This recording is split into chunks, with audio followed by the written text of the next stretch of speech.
nós temos que fazer aqui algumas reflexões sobre o direito pós-isolamento social em razão da Covid-19. E os temas aqui são interessantíssimos. Eu vou falar sobre contratos inteligentes, porque em razão do isolamento social e em razão do home office, hoje os contratos eles tenderão a ser bem auto-executáveis, ou seja, nós vamos ter aí uma variedade muito grande de contratos inteligentes. Então, eu vou fazer essa apresentação, é muito rápida, eu não vou entrar em muitos detalhes do contrato inteligente. Quem quiser assistir uma aula sobre contratos inteligentes, smart contracts, é só entrar em contato comigo, a gente marca aí alguma coisa, tá? Na sequência, eu vou abrir a palavra para a doutora Margarete Vetes Zaganelli. A doutora Margarete tem um tema também fenomenal, fabuloso, que é a telemedicina em tempos de Covid-19. Então, eu acho que é importante, é de suma importância nós vermos como se trabalha esse assunto aqui, até porque nós estamos tendo aí, por dia, milhares de lives, mas todas quase com o mesmo tema, né? LGPD, enfim, mas esses temas aqui a gente não viu aqui nas lives aí, não, tá ok? Depois, na sequência da doutora Márcia, nós teremos, da doutora Margarete, perdão, nós teremos aqui o doutor Márcio Pugliese, que ele vai falar de trabalho remoto. E, finalmente, o Everaldo Gomes Ferreira, que vai falar sobre os impactos do 5G, né, na nossa vida. Eu não vou falar sobre o currículo aí de cada um, porque nos cartazes que os senhores receberam, consta aí o currículo de todos, tá ok? Então, é só dar uma verificadinha, constar no final deste evento, havendo um espaço, será aberto aqui à discussão, perguntas e respostas e tudo mais, tá ok? Bom, eu gostaria de agradecer também, pela realização dessa live, o Dr. Paulo Sérgio Ferraz de Camargo, o nosso presidente da subseção de Pinheiros, OAB. O Dr. Paulo Sérgio Camargo está fazendo um trabalho fenomenal à frente da nossa casa. Em breve, nós teremos alguma notícia bárbara aí com relação à inauguração da nossa sede, tá? Atrasou aí também por causa desse Covid-19, quer dizer. Então, mas eu vou deixar esse assunto para o nosso presidente falar a respeito. E o que eu tenho a agradecer a ele é exatamente isso, né, que nós estamos fazendo hoje aqui, essa autorização, a permissão, enfim, colocar toda a estrutura da ordem da OAB de Pinheiros aqui ao dispor da nossa Comissão de Ciência, Tecnologia e Inovação. Também gostaria de agradecer ao doutor Rodrigo de Faria Julião, que é o presidente da subseção da OAB de Santos, que também tem nos apoiado, nos ajudado na realização destas lives. E vocês vão entender por que nós estamos aqui, né, com aquele namoro ali com a OAB de Santos, vocês vão entender já já. Queria agradecer ao nosso presidente, Felipe Valente Maluli, que é o presidente da Comissão de Relações Internacionais da OAB São Paulo. Garanhãozão, né? Garanhão, sempre foi, e o cabelo, né, Andréia? Eu só estou aguardando aí fechar o microfone. Isso, obrigado. Mas como a família Cosete é toda perfeita. Aí, gente, obrigado. Não, tudo bem. Então, também queria agradecer ao Dr. Felipe Valente Maluli, que é o presidente da Comissão de Relações Internacionais da OAB de São Paulo, que nos tem apoiado, né, nessas webinars internacionais que nós estamos realizando em conjunto com a Comissão de Ciência, Tecnologia e Inovação da OAB Pinheiros e com a Comissão de Direitos e Relações Internacionais da OAB Santos. Tá? Também um abraço muito apertado ao nosso querido diretor da subseção de Pinheiros, doutor Aloysio Monteiro de Carvalho, que está aqui comandando os trabalhos.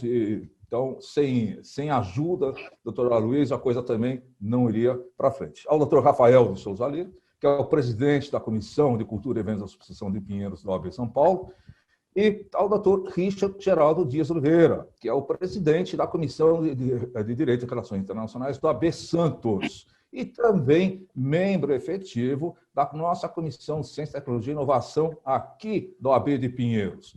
O doutor Richard vem atuando junto conosco exatamente em função dele ser membro da nossa comissão, mas nós estamos enxergando um pouco mais lá na frente, porque esse trabalho, né, essa pandemia da Covid-19 nos obrigou a olhar para outros caminhos, né, outras fronteiras, e novos mercados de trabalho, que é o que eu vou falar para vocês já já, tá ok? Então, essa comissão, a Comissão de Direito e Relações Internacionais da OAB Santos e a nossa comissão aqui de Ciência, Tecnologia e Inovação da OAB de Pinheiros, as duas vêm realizando trabalhos aí de porte, né, para os seus membros, né, e também para a classe como um todo. Por exemplo, posso citar aqui para os senhores a Webinar Internacional, que nós realizamos em junho de 2020, com o cônsul de Luxemburgo, e também com o Dr. Richard, que falou sobre o e-residence, ou seja, como nós podemos, né, trabalhar nesses mercados lá em Luxemburgo e também na Estônia. Quem assistiu à live ficou impressionado, porque o cônsul nos tratou muito bem, recebeu aí vários currículos, né, através do e-mail que nós disponibilizamos lá do consulado, tá? Então, quem está nos acompanhando aí está se beneficiando aí com as nossas web lives, né, as nossas lives aqui, ok? Também nós fizemos uma outra webinar, essa agora em julho, nós fizemos uma por mês, em julho de 2020, aí foi com o cônsul da Suécia e com advogados em Lyon, na França, e na Áustria, né? E aí nós discutimos não só as relações comerciais entre o Brasil e a Suécia, mas também como advogar, como se habilitar, né, nesses países para poder advogar. Então, nós estamos aí fazendo uma geminação, né, com a OAB de Santos, com essa comissão de legislação. Os senhores poderão se aproveitar desse benefício aqui, ok? Então, qualquer dúvida é só entrar em contato conosco, comigo, com o Dr. Richard, que nós estamos aí à sua disposição. E agora, no mês de outubro, nós vamos realizar uma nova webinar, no dia 15 de outubro, para ser mais exato, 2020, com o tema Governança Global e Governança dos Portos, tá? Com 2 embaixadores e autoridades em compliance, governança global, gerenciamento de riscos e contratos inteligentes e blockchain, da qual, orgulhosamente, estarei participando, tá? O Dr. Richard, eu preciso salientar, porque ele vem nos auxiliando bastante aqui, ele é o atual presidente da Comissão de Direito e Relações Internacionais da OAB Santos, é membro da nossa Comissão de Ciência, Tecnologia e Inovação da OAB Pinheiros, é membro efetivo da Comissão de Relações Internacionais da OAB São Paulo, foi presidente da Comissão do Meio Ambiente da OAB do Guarujá por mais de 10 anos e membro da Comissão do Meio Ambiente da OAB São Paulo por 9 anos. Então, é uma pessoa que está engajada conosco em prol da classe. Então, nós estamos aqui também à disposição dos senhores, tá? Então, eu vou entrar direto com relação ao meu tema, que eu coloquei ali contratos inteligentes e inteligência artificial, que são as minhas especialidades, né? Então, mas eu vou falar hoje aqui sobre contratos inteligentes, porque isso é uma matéria que, em razão, né, até da lei de liberdade econômica, promulgada aqui em dezembro pelo presidente Jair Bolsonaro, talvez agora o contrato inteligente detone de uma vez e possa ser muito bem apreciado aqui, principalmente na administração pública e nos grandes players, né, com relação à construção civil, por exemplo. Tá? Então, o que é um contrato inteligente? Bom, contrato inteligente é um contrato que possui códigos de programação que são auto-executáveis. E esses códigos eles são implantados em redes de computadores para intermediar o quê? As relações contratuais, de forma segura e confiáveis entre as partes. Então, existe aqui já uma ideia, né, de como fazer esse contrato inteligente. Tá? Então, eu vou pegar aqui um exemplo de um plano físico para que vocês entendam a situação. Vamos imaginar que alguém alugue para uma outra pessoa um apartamento. Então, esse é um contrato, né, de trato sucessivo, ou seja, um contrato em que você paga ali o valor do aluguel mensalmente. Tá? E, na hipótese da pessoa, do inquilino, não efetuar o pagamento do aluguel, o que acontece? O locador vai ter que fazer uma notificação, se for o caso, entrar com a ação de despejo, entrar com essa ação no Poder Judiciário, depender, portanto, do juiz, da vara, né? Aí vai ter que fazer o quê? A citação da parte contrária, a parte contrária vai ter que apresentar a defesa, enfim. Isso é o que ocorre no plano físico. Agora, se nós colocarmos aqui o contrato inteligente, o que vai acontecer aqui? O sistema ele vai gerar o contrato com base na inteligência artificial, tá? E vai deixar, então, o contrato preparado. A pessoa acessa, né, por exemplo, a internet, acha o imóvel que quer alugar, já na internet ela faz o contrato já se aperfeiçoa, o próprio contrato já libera a chave, que é uma chave virtual, criptografada, tá, para o uso desse apartamento, e a pessoa vai estar usando o apartamento. E consta nesse contrato de locação algumas cláusulas, né, que, no caso do não pagamento do aluguel, o contrato estará de pleno direito rescindido e poderá ser executado diretamente pela parte. Então, o que ocorre? O inquilino não paga o aluguel, o contrato inteligente detecta isso, trava o apartamento, suspende a chave digital, já emite, né, uma notificação para o advogado já, que tem também, já está aparelhado ali com software de inteligência artificial, com predição e tudo mais, já elabora o processo e o apartamento fica fechado e não pode mais ser utilizado. Tá? Então, esta é a diferença entre um contrato inteligente e um contrato no plano físico. E ele é inteligente porque ele é autoexecutável. Então, a pessoa não entra mais no apartamento, o contrato está rescindido, tá? E as cláusulas prevêem que ele terá o dia e o horário para retirar aquelas coisas dele. Ninguém mais entra ali dentro, ok? Tá? Então, o que acontece aqui? Vocês perceberam que a ideia de ir para o Poder Judiciário, que o contrato já remete para o advogado do locador, ela deixa de existir, porque o contrato se autoexecutou, tá certo? Tá? E eu vou entrar em mais detalhes quando nós falamos da interpretação dos contratos, que é o artigo 113 do Código Civil, em comparação com agora a nova lei de liberdade econômica. Tá? Então, neste caso do contrato inteligente, ele já autoexecuta o contrato de locação ele é plenamente desfeito, tá? E já é marcado um dia para a pessoa retirar as coisas, os bens que estão lá no imóvel, eles já são encaminhados aí para um depositário e acabou, o imóvel já passa a ser alugado no dia seguinte para uma terceira pessoa. Tá? Então, esta é a função, né, do contrato inteligente. Esse contrato, eu dei uma palestra no Tribunal de Contas do município de São Paulo, exatamente porque há um interesse, né, da implantação dos contratos inteligentes no sistema público, tá? E eu discuti, né, a coleta, né, do lixo, né, são os resíduos. E ali, o que existe seria o e-social. Tá? E eu propus a eles que se utilizassem, pelo menos nesse ponto, o contrato inteligente, aonde o contrato auto-executa, se o fornecedor lá do serviço deixar de fazer alguma coisa, o contrato já está rescindido, tudo aparado, tudo conversado e se dispensa aqui, portanto, não só os advogados, como também o próprio Poder Judiciário. A ideia parece que pegou, estão sendo discutidos esses assuntos, e agora, mais recentemente, eu venho debatendo esse assunto já há mais de 3 anos, e agora, recentemente, alguns advogados, né, se ligaram que existe aí essa possibilidade do contrato inteligente, estão aí programando, então, outros cursos, que vale a pena os senhores assistirem. Tá?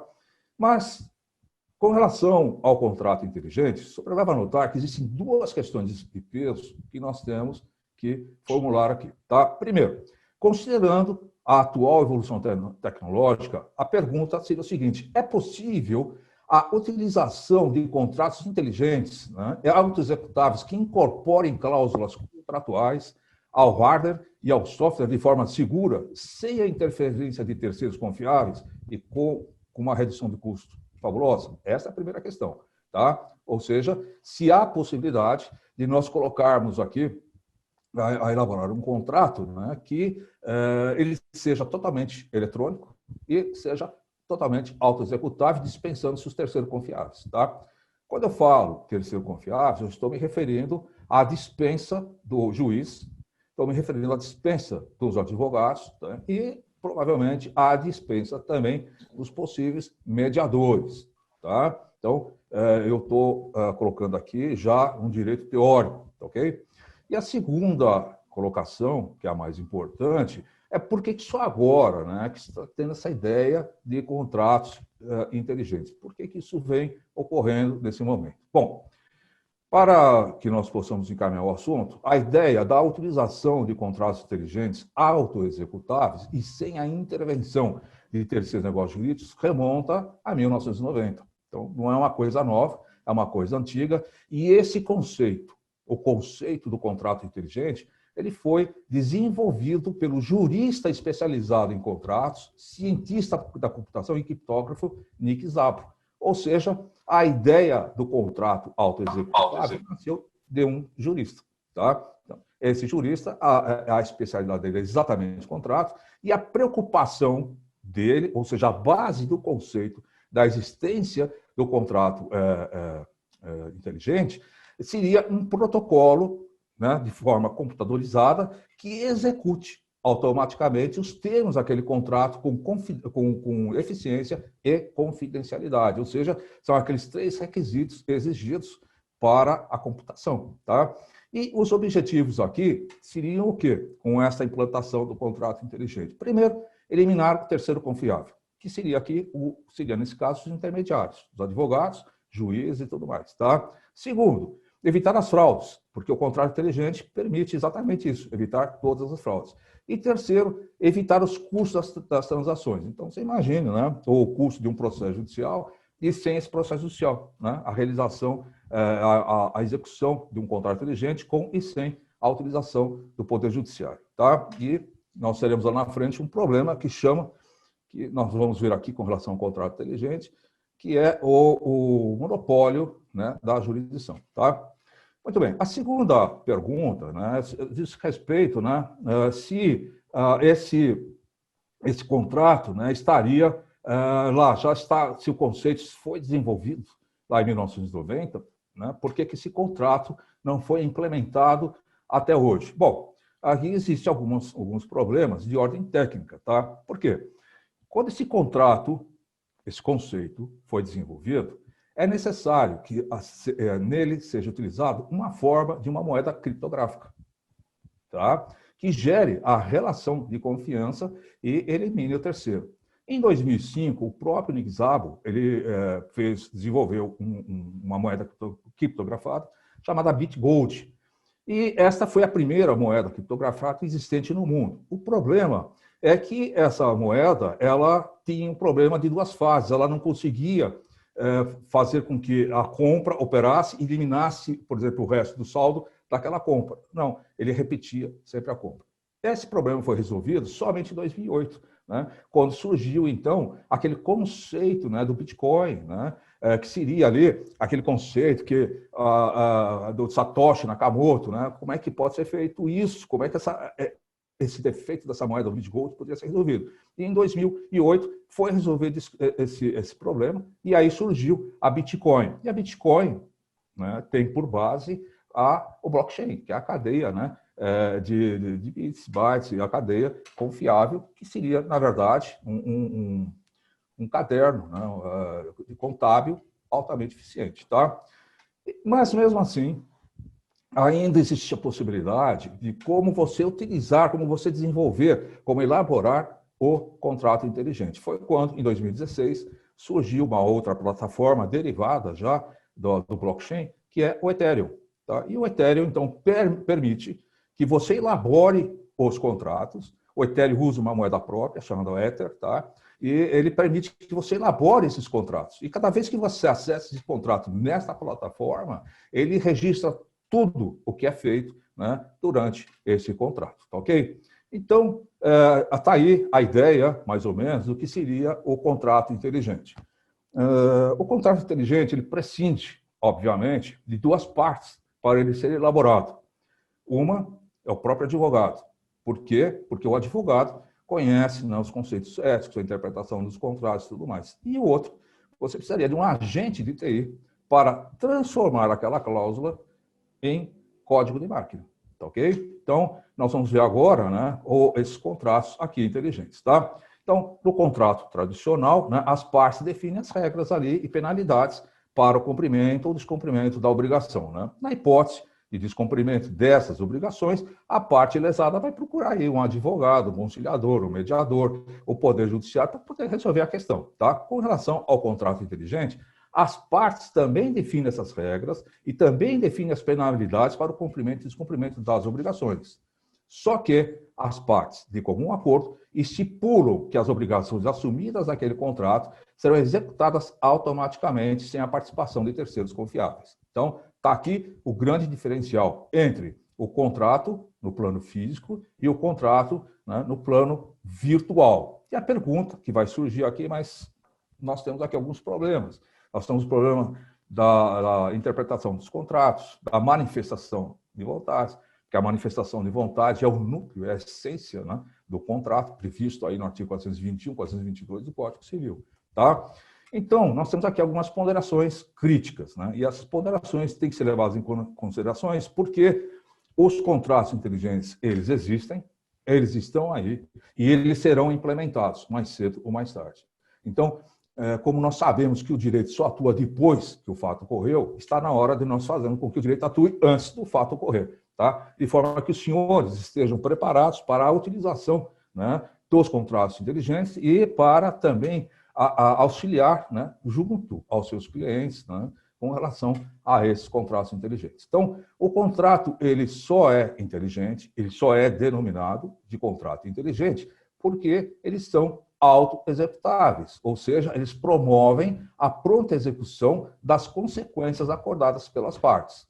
Portanto, o contrato inteligente ele é rápido, ele reduz o custo e dispensa o terceiro confiável. Mas eles também deixam de ser inteligentes porque eles não levam em consideração todas as circunstâncias de cada caso em concreto. E não bastasse isso, a programação do contrato inteligente ela é dificultosa, mas não é impossível. Eu programo o contrato inteligente, utilizo a plataforma Ethereum, faço os contratos inteligentes, depois, se uma hora eu tiver a oportunidade, eu mostro a programação de um contrato inteligente e a programação de um contrato, né, do plano físico. Tá? Então, nós temos aqui no Código Civil de 2002, tá? O artigo 112. O artigo ele dispõe o seguinte, que nas declarações de vontade se atenderá mais à intenção nelas consubstanciada do que o sentido literal da linguagem. Então, nós temos aqui um problema, né, que tem que ser enfrentado pelo contrato inteligente. Será que é superável esse problema? Pode ser que sim, pode ser que não, tá? Mas a tecnologia está evoluindo. E hoje, né, nós temos a inteligência artificial, que ela aprende, ela tem a linguagem de máquina delas, ela vai por aprendizado, né, o aprendizado profundo, tá ok? Nós vamos voltar nesse ponto já já. O artigo 113 do Código Civil, por seu turno, ele diz o seguinte, que os negócios jurídicos devem ser interpretados conforme a boa-fé e os usos do lugar da sua celebração. Então, é um outro entrave também que surge aí, né, com relação à utilização do contrato inteligente. E aí, novamente, ocorre a mesma questão. Será que esse entrave pode ser solucionado? Sim ou não? Bom, eu acho que o caminho aí da tecnologia está encaminhando, aí junto com a legislação, está caminhando para a solução desses dois problemas que nós vimos aqui no artigo 112 e 113 do Código Civil. Mais à frente, o nosso Código, no seu artigo 421, né, ele diz o seguinte, que a liberdade contratual, né, será exercida nos limites da função social do contrato. Então, né, nós precisamos ver se a execução imediata daquele contrato não está ferindo, né, esse princípio, né, moderno do direito contratual, tá certo?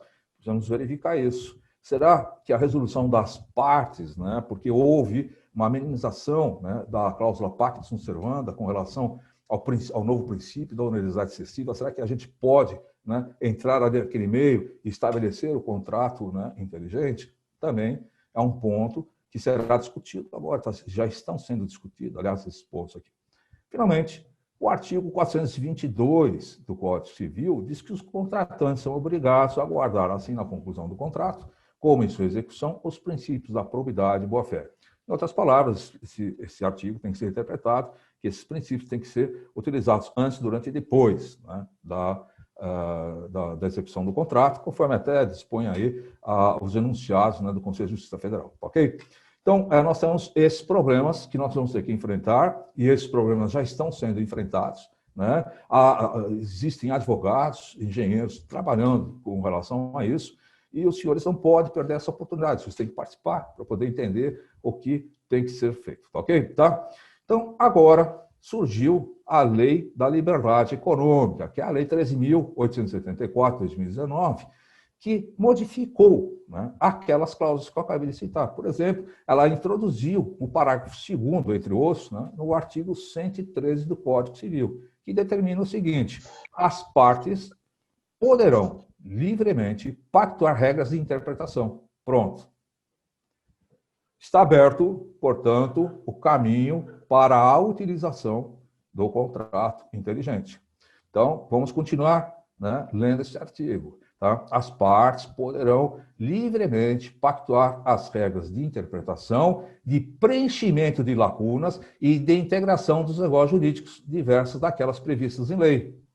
Por quê? Porque o conceito, a motivação aqui, está na interferência mínima do Estado, segundo dispõe esta lei. Tá? E o artigo 421 foi acrescido, né, de um artigo 421, letra A, que no seu inciso 3º dispõe o seguinte: a revisão contratual somente ocorrerá de maneira excepcional e limitada. Bom, então, se nós tínhamos aqui um princípio moderno do direito contratual, que é o princípio da onerosidade excessiva e da revisão contratual, tenho a impressão que esse dispositivo aqui, né, amenizou esse conceito, com exceção do Código de Defesa do Consumidor, porque ali no Código de Defesa do Consumidor basta você apresentar algum caso um imprevisto e você pode fazer a revisão do contrato, mas os contratos paritários regidos pelo Código Civil, será que nós poderíamos aqui tentar colocar ou tentar utilizar o contrato inteligente, o mesmo ocorrendo nos contratos administrativos? Né? Então, nós precisamos verificar isso, ok? Então, visto isso, né, nós temos aqui agora um problema com relação aos contratos inteligentes. Eu quero que vocês prestem atenção nesse fato, porque a Inglaterra já está, né, se utilizando de contratos inteligentes. E, segundo a previsão de um Lorde da Câmara, né, esses contratos inteligentes serão aproveitados no Poder Judiciário. Tá? A nossa Constituição, no seu artigo 15, inciso 35, ele diz o seguinte: que a lei não excluirá da apreciação do Poder Judiciário lesão ou ameaça a direito, que é o princípio da inafastabilidade do controle jurisdicional. Então, nós temos aqui um outro problema com relação à utilização do contrato inteligente. Será que nós, tirando aqui os terceiros confiáveis, no caso, por o próprio Poder Judiciário, não estaríamos aqui afrontando, né, esse monopólio, né, estatal? Será que aquela lei, né, de liberdade econômica não estaria aqui, né, se colocando numa posição, né, que não apreciou essa parte? Então, essa é uma questão que nós temos que levantar. Tá?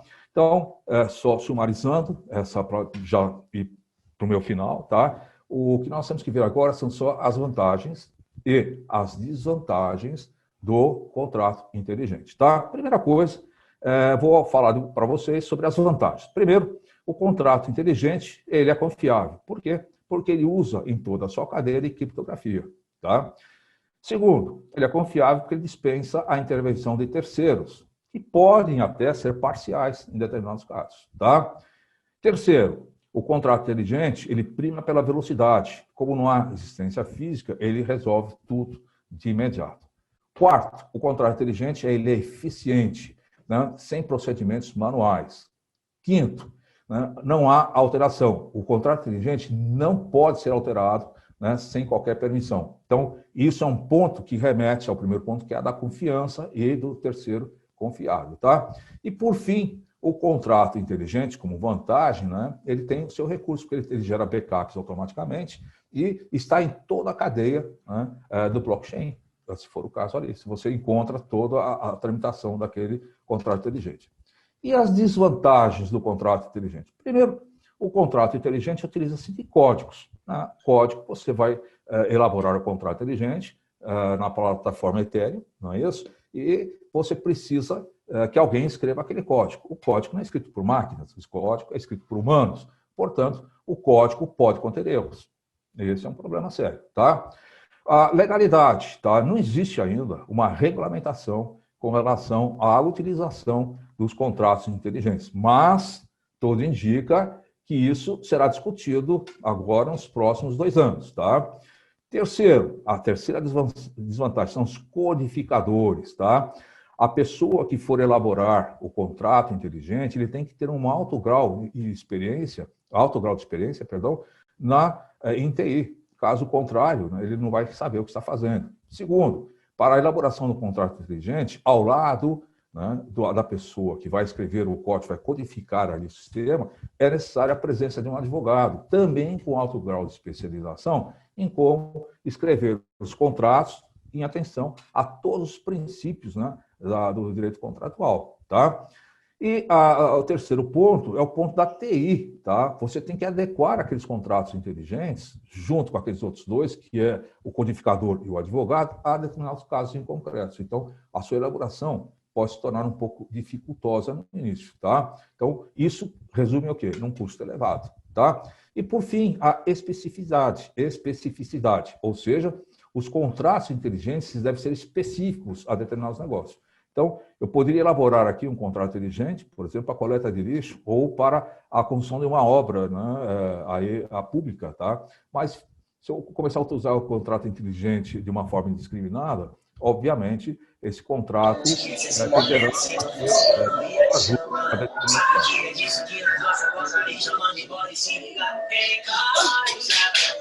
Acho que alguém está com o microfone aberto aí.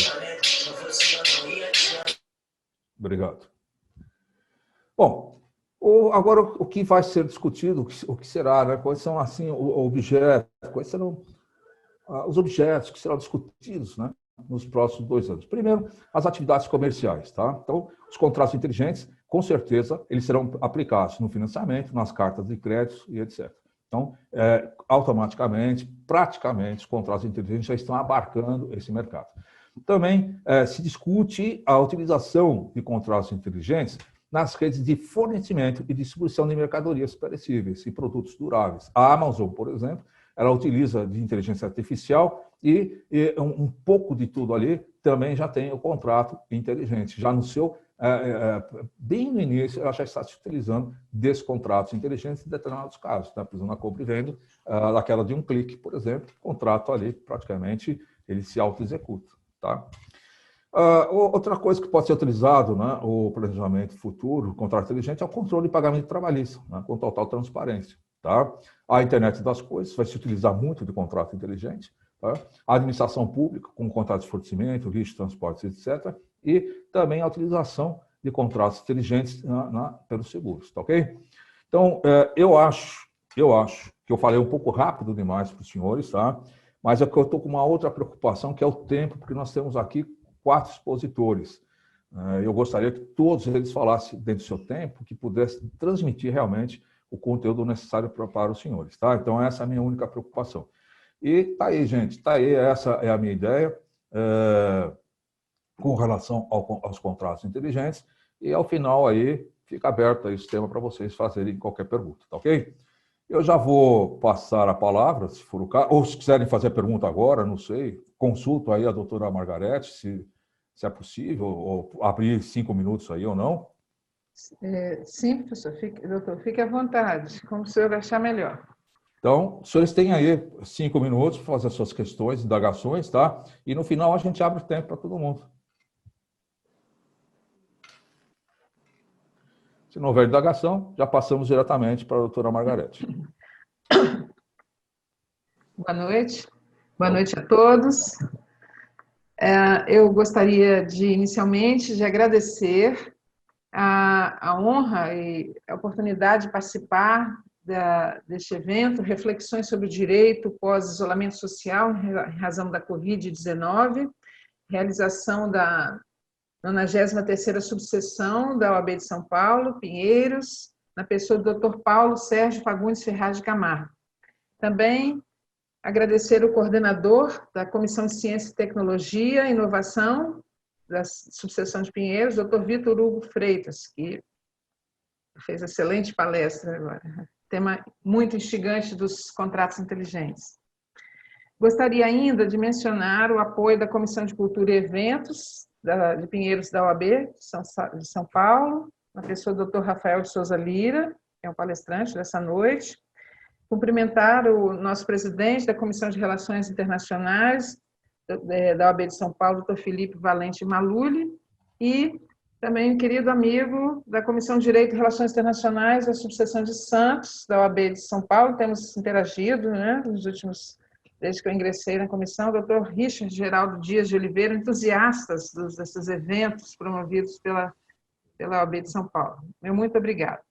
Da mesma forma, cumprimento os demais palestrantes, Dr. Vitor Hugo, Dr. Márcio Pugliese, Dr. Everaldo Gomes Ferreira e Dr. Vitor Rafael Lira.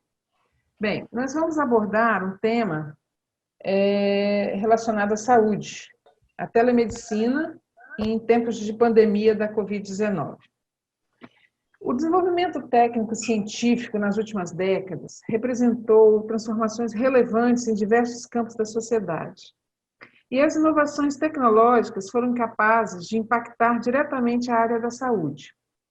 A Organização Mundial de Saúde define que a tecnologia em saúde consiste na aplicação de conhecimentos e habilidades organizados na forma de dispositivos, medicamentos, vacinas, procedimentos e sistemas desenvolvidos para resolver um problema de saúde e melhorar a qualidade de vida. Em análise, é adequado elucidar o termo telemedicina, o qual, de acordo com a resolução de número 1643 de 2002 do Conselho Federal de Medicina, é a disciplina, que consiste no exercício da medicina por meio do emprego de metodologias interativas de comunicação audiovisual e de dados, com o intuito de assistência, de educação e de pesquisa em saúde. Então, nós podemos afirmar que a telemedicina democratiza o acesso aos serviços médicos, uma vez que conecta profissionais de saúde e pacientes de forma a reduzir as distâncias. Além disso, ela contribui significativamente para o aumento da qualidade do diagnóstico e tem seu uso permitido em casos de pandemias e na ocorrência de colapsos em sistemas de saúde em todo o mundo. Neste contexto, emerge um dos maiores desafios contemporâneos do sistema de saúde mundiais, a pandemia do denominado novo coronavírus. A doença que gera infecção respiratória foi notificada pela primeira vez em Wuhan, na China, sendo posteriormente declarada como uma pandemia pela Organização Mundial de Saúde em março de 2020. O Brasil, até o momento, até a presente data, acumula mais de 4 milhões de casos confirmados da doença. Diante disso, têm sido adotadas medidas e estratégias de enfrentamento da doença. Um desses métodos é a telemedicina, sobretudo na denominada teleorientação, a fim de fornecer informações e conselhos. Demonstra-se que a telesaúde atua no impedimento da propagação e da transmissão do vírus, de modo a projetar tanto a saúde dos profissionais da linha de frente como a dos pacientes. Outro fator benéfico é dificultar a sobrecarga do sistema de saúde, principalmente no atendimento do denominado SUS, para evitar idas desnecessárias a hospitais e a pronto-socorro. Por conseguinte, perante a resolução do Conselho Federal de Medicina datada de 2002, que versa sobre a prática da telemedicina no Brasil, que para muitos é considerada já obsoleta, houve a necessidade de se propor uma flexibilização da modalidade com o fito de abranger as urgências da pandemia da Covid-19. Assim, foi concedido em março de 2020 o ofício do Conselho Federal de Medicina, de número 1756, que, em caráter de excepcionalidade, e enquanto durar a batalha de combate ao contágio da Covid-19, reconhece a possibilidade e a eticidade da utilização da telemedicina em território nacional. Nota-se que, a partir de tal ofício, estabelece-se a aplicação de modalidades de teleorientação, de telemonitoramento e de teleinterconsulta em todo o território nacional. Em contrapartida, reúne-se, por conseguinte, questões éticas e legais em torno da flexibilização da prática da telesaúde no território brasileiro, uma vez que foram estabelecidos padrões técnicos para sua prestação, como conservação, tratamento e transmissão de dados, confidencialidades e garantia do sigilo profissional, à luz da denominada Resolução 1643 de 2002. Para assegurar um tratamento médico ético e responsável para evitar ataques virtuais e obtenção de informações dos pacientes, torna-se ainda imprescindível a adoção de plataformas digitais seguras. Seguindo as recomendações técnicas, a transmissão remota de dados identificados do prontuário do paciente, os sistemas deverão possuir um certificado digital de aplicação única, emitido por uma autoridade certificadora, credenciada pelo Instituto Nacional de Tecnologia da Informação. Assim, é imperativo o debate, na atualidade, sobre a conjuntura e a regulamentação da telemedicina posteriormente à pandemia, para consolidar e potencializar a segurança no exercício da modalidade no Brasil. As experiências efetivas de telemedicina e telesaúde, elas são relacionadas ao desenvolvimento tecnológico, a partir da invenção do telégrafo, rádio e do telefone, de forma que impulsionaram o uso da telemedicina à distância. Pode-se observar que o elementar uso da telemedicina foi registrado lá no início do século XX, 1906, a partir de um teste de eletrocardiograma realizado por meio de telefone. É a partir da década de 1960, dos 60, do século XX, que ocorre o denominado florescimento da telemedicina nos Estados Unidos, em virtude da corrida espacial. Nasceu assim a urgência da Agência Espacial Americana, a NASA, investir em pesquisas no campo da telesaúde, a fim de monitorar os sinais vitais dos astronautas no espaço e oportunizar diagnósticos e informações por meio remoto. Torna-se evidente pontuar que o emprego massificado da telemedicina é marcado pela explosão da internet no final do século XX, de modo que viabilizou o uso da tecnologia de software para prontuários médicos, telemonitoramento, teleconsultas e a colaboração com sistemas de saúde, principalmente nos Estados Unidos e na Europa, onde hoje é uma realidade. Enquanto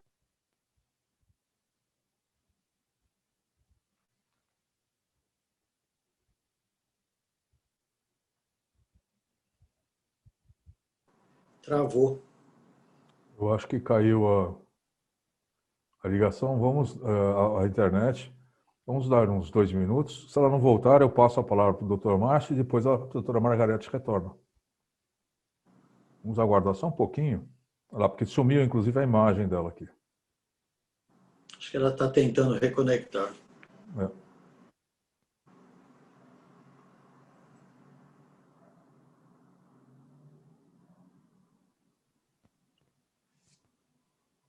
Vamos aguardar um pouquinho só.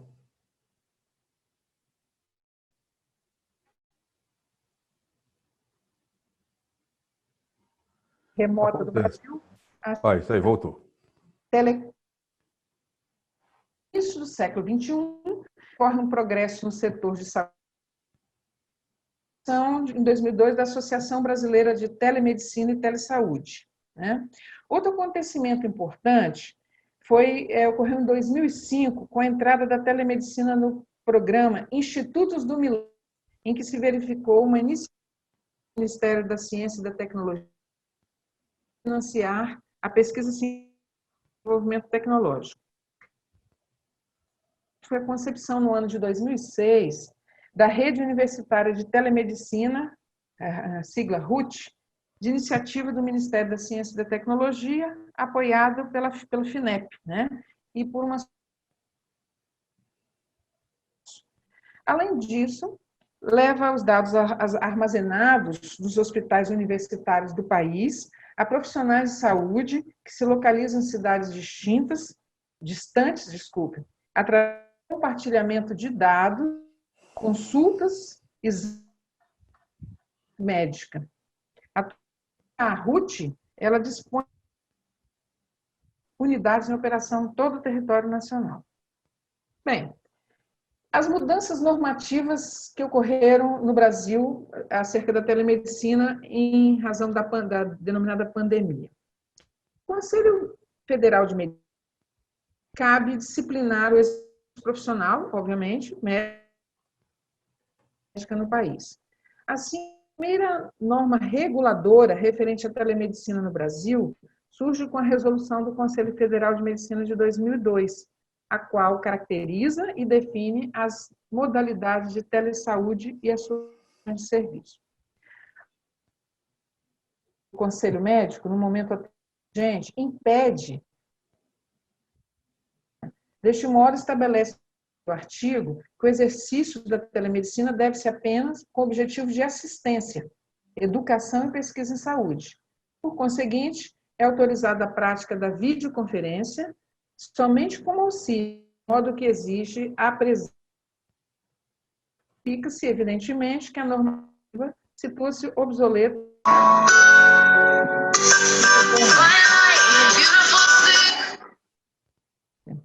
Factualmente, no cenário da pandemia e colapso da saúde pública no Brasil, ocasionado pelo novo coronavírus, manifestou-se, portanto, a urgência do enfrentamento da pandemia através de políticas governamentais.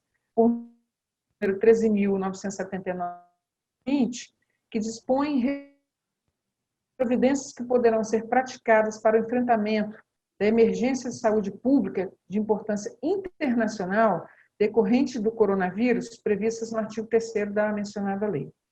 Por conseguinte, uma das adotadas foi a atuação desse modo, a nova lei permite a aplicação dessa modalidade da telemedicina enquanto durar a crise ocasionada pelo novo coronavírus.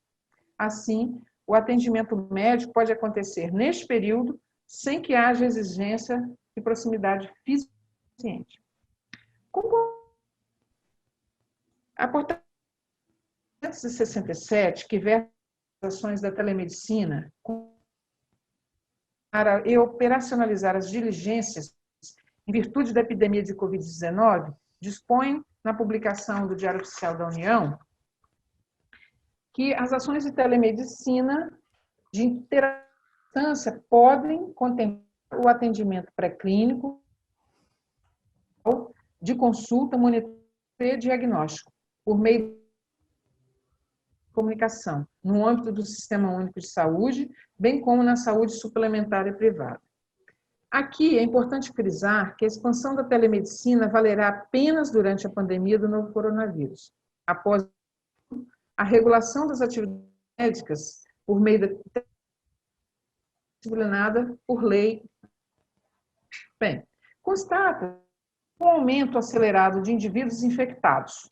Ao mesmo tempo, pode contribuir no colapso do sistema de saúde devido à sobrecarga no atendimento dos casos de Covid-19. O que pode, que tem ocorrido, ainda mais as mortes. E aí, a telemedicina apresenta-se como um recurso significativo da pandemia.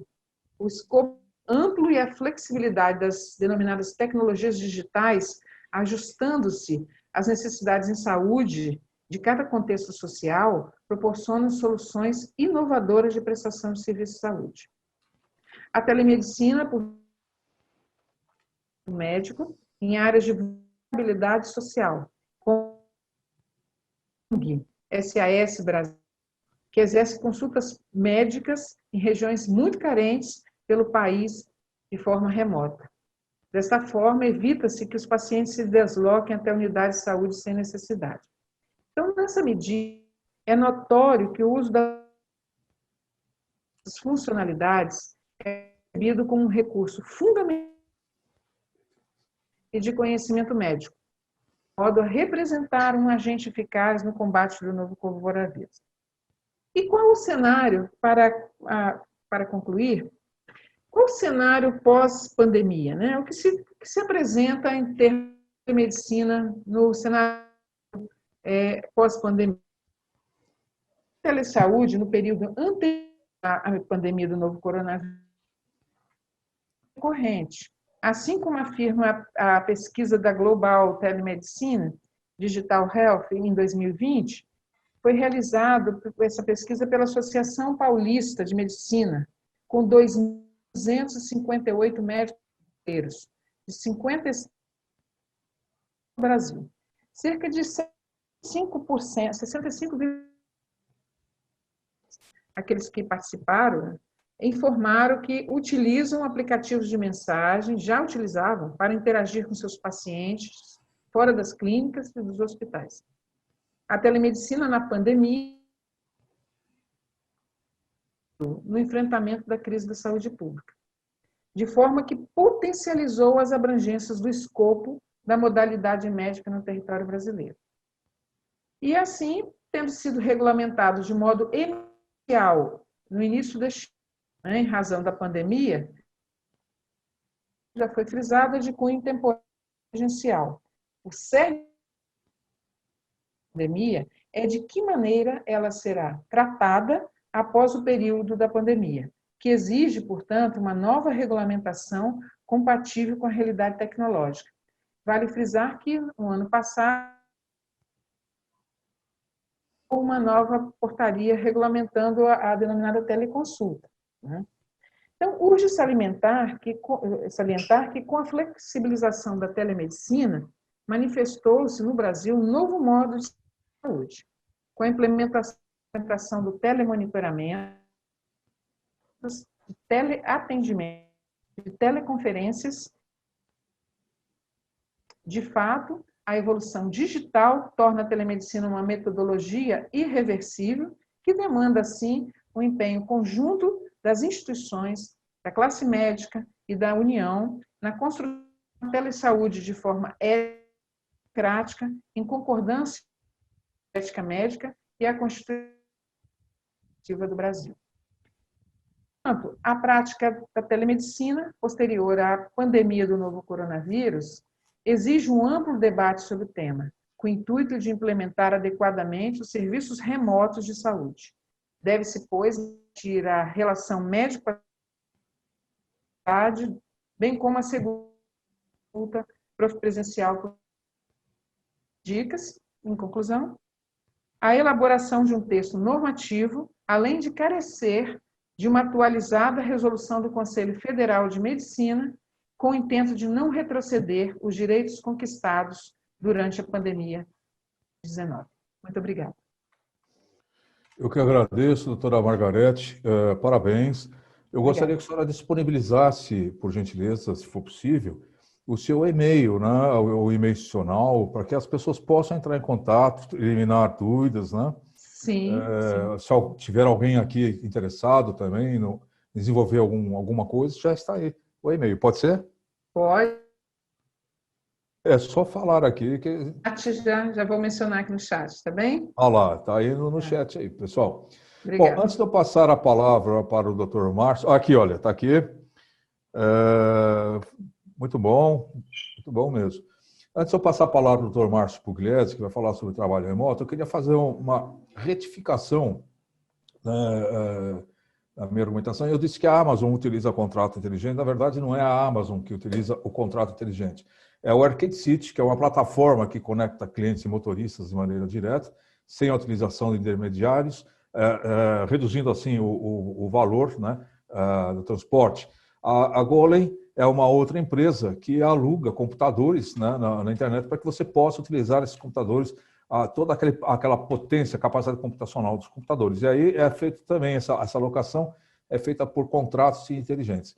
E a Etlance, né, que é um portal online de empregos que usa a plataforma Ethereum para conectar empregadores e freelancers, ou seja, também se utiliza de contrato inteligente. Então, estou fazendo só essa retificação, né, para que não haja dúvida amanhã depois de eu ter falado alguma coisa errada.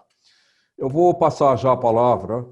Aqui tem já o e-mail da doutora Margarete, tá? Já colocou aqui, já está no chat, já foi. E vou passar já a palavra para o Dr. Márcio Pugliese, que vai falar sobre trabalho remoto. Dr. Márcio, a palavra é sua. Muito bem. Cumprimento a todos.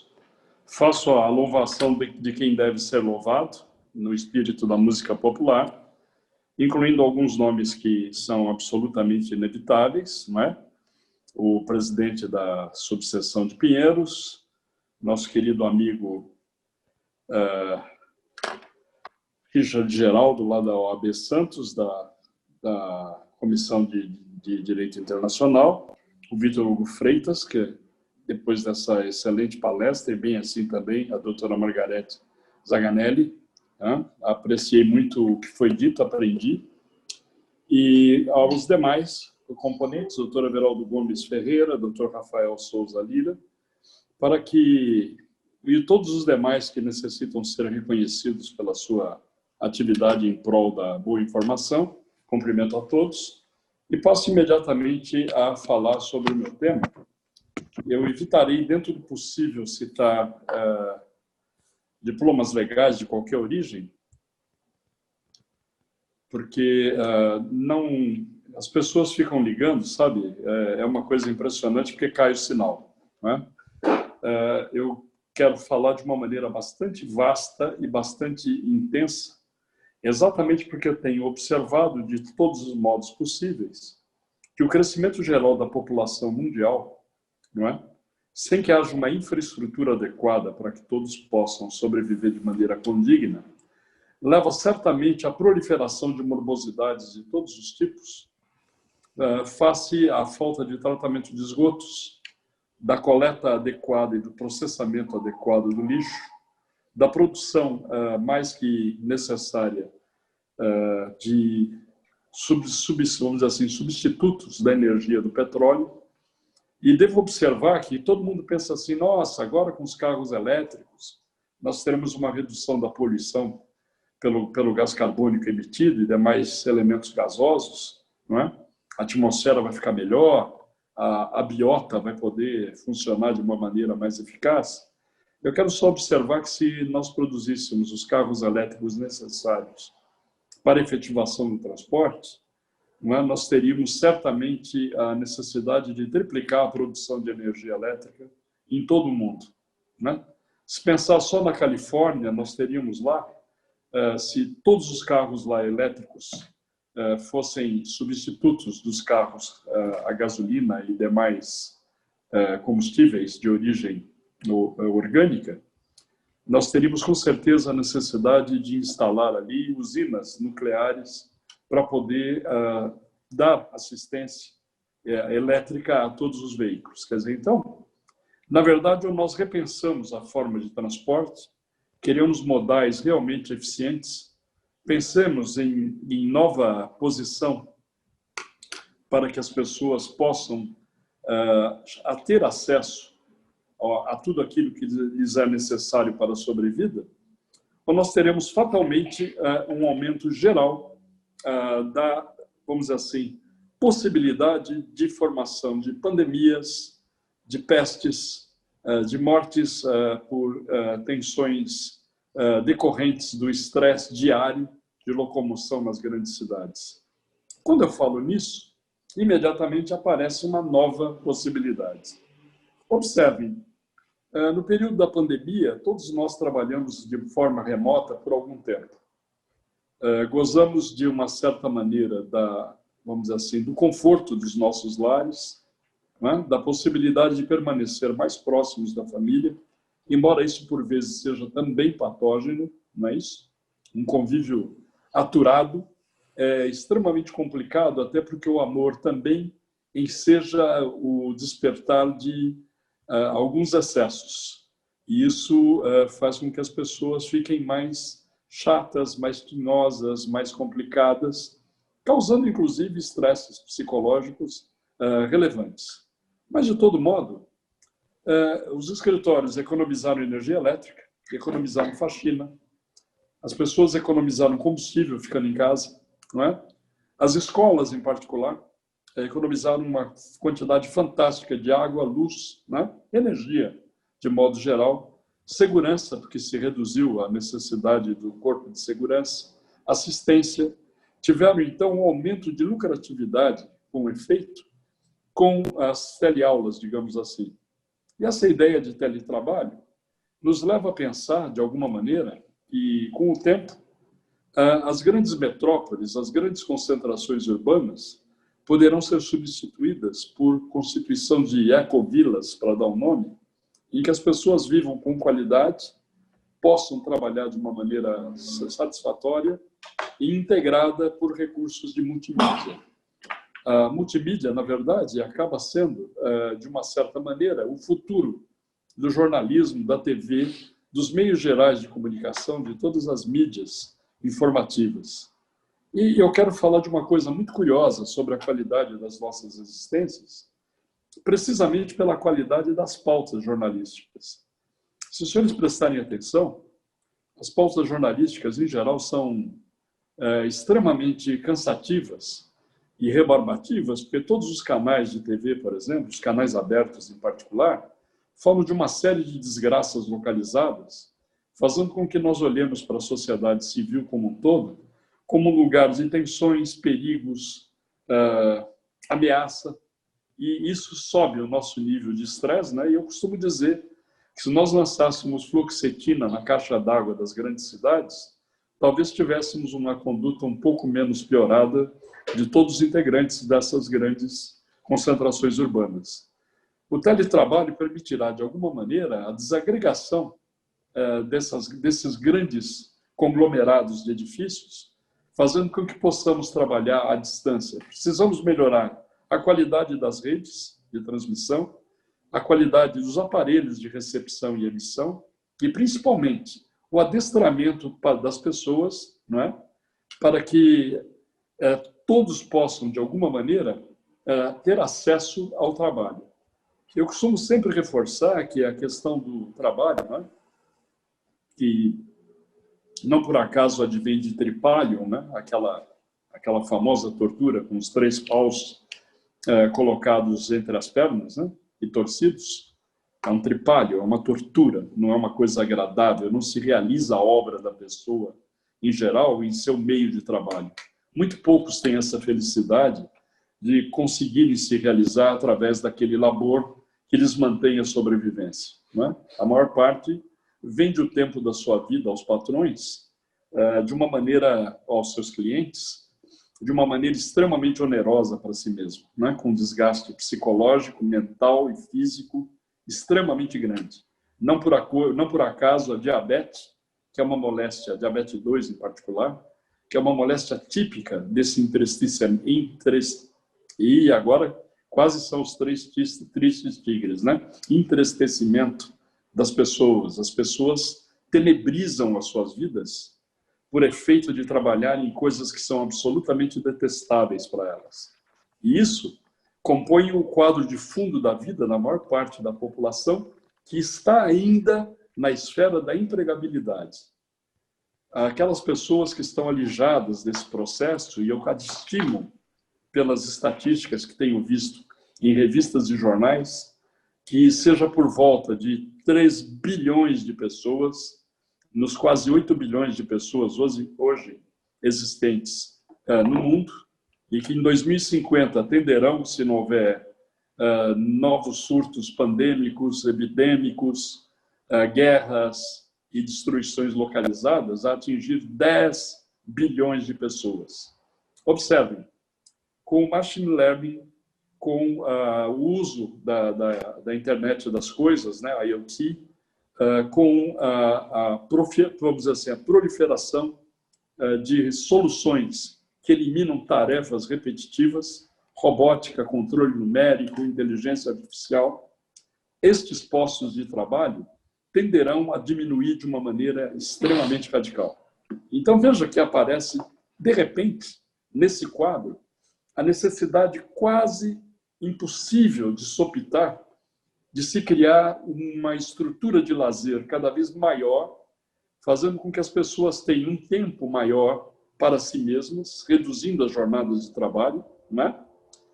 E, além de reduzir essa jornada de trabalho, portanto, dando maior tempo de ócio, perfeito? Ter também esquemas de aprendizagem para que as pessoas possam se relacionar de uma forma mais saudável consigo mesmas. Encontrar meios de nutrição mais adequados, encontrar atividade física que dê ao seu corpo a flexibilidade necessária, né? Todas essas coisas precisam estar conjugadas num novo mercado extremamente emergente, que será o do lazer com dignidade, né? O ócio com dignitatis dos romanos, né? Quer dizer, você precisa ter tempo livre, né? A escola vem de escolher, que significa tempo livre, não é? Para que você possa aprender mais, viver melhor, se relacionar melhor consigo, em primeiro lugar, e com os demais em seguida, e principalmente realizar o trabalho remotamente, para poder usar exatamente o seu oikos, né? O seu ambiente, seu espaço ecologicamente adequado à sua vida, de uma maneira digna. Entretanto, para minha tristeza, ainda assim, se nós multiplicarmos os turnos e reduzirmos os tempos dos turnos, as pessoas ainda assim não encontrarão todas emprego, porque larga parte está ainda afastada da possibilidade da inserção tecnológica e cultural, quer dizer, elas permanecem alijadas do sistema, elas são extrasistêmicas, são marginais ao sistema. De todo modo, que eu acabo enxergando, na verdade, é que a população como um todo precisa ter acesso cada vez maior à rede telemática, digamos assim, à aprendizagem à distância, à qualificação nas operações práticas mediante laboratórios e a que todos possam frequentar e, acima de tudo, a um planejamento cada vez melhor das empresas para que seja amistosa a relação de seus funcionários com o processamento geral das informações necessárias para a produção de seus produtos ou serviços. Com isso também, eu quero indicar que, de uma maneira ainda mais importante, seria preciso repensar o direito tributário, não é?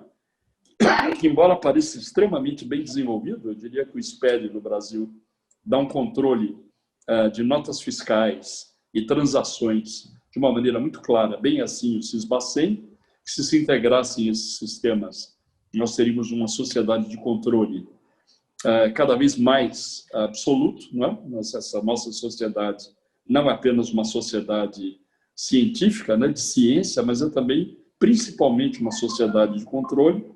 Nós precisamos repensar o direito tributário para que ele não seja, de alguma maneira, o grande vampiro de toda a seiva produtiva de cada nação, não só apenas da nossa, mas de todos os países em geral, que tem um custo muito elevado para a manutenção das suas próprias máquinas burocráticas. Quer dizer, dito isso, eu gostaria de me encaminhar diretamente para o encerramento da minha fala, até para preservar o tempo dos meus colegas, aduzindo que certamente o teletrabalho será progressivamente a grande solução para toda a civilização ocidental. Agradeço pela oportunidade, cumprimento a todos e fico à disposição para eventuais perguntas. Obrigado, Dr. Márcio Pugliese, pela belíssima palestra. É um alento saber que o teletrabalho é uma solução muito, mas muito viável. Tá? Vou passar agora a palavra para o nosso querido colega, membro da Comissão de Ciência, Tecnologia e Inovação, da AB Pinheiros, Dr. Everaldo Gomes Ferreira, que foi gerente aí da Anatel. Então, ele vai falar sobre os impactos do 5G. Dr. Everaldo, a palavra é sua. Tem que habilitar seu microfone.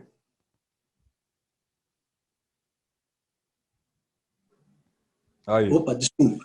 Para não incomodar, eu tinha desligado. Bom, doutor Vitor, saúdo em seu nome pela brilhante iniciativa. Ao doutor Paulo Sérgio, presidente lá da comissão da seccional Pinheiros, doutora Margarete, que antecedeu, brilhante a colocação, doutor Márcio, e também lembrar aí, agradecer, estender ao doutor Richard, a Patrícia, ao Antônio Marcos, ao Tiago, incentivadores diários da nossa motivação. Eu vou aqui render minha homenagem ao doutor Vitor, que ele é muito iluminado. Quando ele escolheu esses temas, parece assim, mais de um mês atrás, ficou um negócio no ar. E quando ele me escolheu aqui na ordem, uma sequência lógica de eu falar no final, eu falei, falar no final, depois dessas autoridades, vai ser difícil, o que vai sobrar? Mas eu fui brilhante, mais uma vez o Vitor iluminado. Me deram exemplos que eu estou criando aqui na hora. Até a qualidade da rede, que prejudicou um pouco a doutora Margarete. Né? Então, o 5G, ele vem aí. Né? Então, o que é o 5G? Para a gente não enrolar muito aqui. É a 5ª geração de internet. Nós tivemos o 1, o 2, o 3, o 4, que é o dominante, e agora o 5. Está se criando uma celeuma tremenda em cima do 5G. Não houve isso do 3 para o 4. Né? Mas por que o 5? Porque tem atrás disso uma guerra econômica, diplomática e política de grandes nações e potências, Estados Unidos e China. E, na realidade, a Coreia correndo por fora aí. Então, esse é o grande polêmica aqui no debate, talvez ainda não dominante na sociedade, mas principalmente para a nossa comissão, Isso é um tema importantíssimo, porque ela se trata de inovação e tem. É claro, o 5G está desenvolvido há alguns anos, deve implementar agora. Ele traz promessas brilhantes. Mas, mais uma vez, nós vamos ter que estar atento a isso. O Dr. Vitor foi representante de usuários e brigou muito aí, porque se promete uma coisa e se não entrega. Como o Dr. Márcio estava colocando aí, nós precisamos ficar de olho na tecnologia. Porque sem a tecnologia e o 5G vai facilitar isso, todos os exemplos que foram dados anteriormente aqui restarão prejudicados. Por quê? Vai se prometer tudo isso e não entrega. E como nós somos um país ainda que não pesa nessa ordem de consumo e muito menos de produção, nós somos apenas consumidores de tecnologia, então, às vezes, a gente aceita o que vem. E isso já não é mais tão significativo assim. Alguns dados aqui dessa tecnologia, assim. Ela é 20 vezes mais rápida do que nós temos hoje. Isso ela tem potencial. Mas nós temos que estar de olho nisso. E estar atento agora, desde o edital de licitação, que a Anatel deve divulgar em breve, para que aquelas promessas de venda não virem papo de vendedor. E que garanta o direito do consumidor. Porque nós pagamos e pagamos caro por isso. Então, essa tecnologia permite 20 vezes mais, ela trabalha numa frequência altíssima, não vou entrar em detalhes muito técnicos, não é a população, mas ela trabalha numa frequência de 29 a 35 GHz, para ter uma ideia, hoje é de 700 a 3. Então, nós já vamos começar lá em cima. E o que isso possibilita? Internet das coisas massivamente. Aplicativos críticos, como, por exemplo, a doutora citou medicina, o doutor citou teletrabalho, o doutor Vitor citou os contratos inteligentes, que vão ser feitos via máquina a máquina. 5G vai ser fundamental para isso. Sem o 5G, isso vai ser muito difícil. Ele permite mais conexões por quilômetro quadrado. Porque a gente sabe, se estiver sozinho na madrugada, você tem uma velocidade brilhante hoje. Mas se o vizinho acordar, já divide por 2. Se 2 mais acordar, já dividiu por 8. E assim sucessivamente. Então, o 5G ele vai possibilitar um acesso muito mais rápido de mais gente.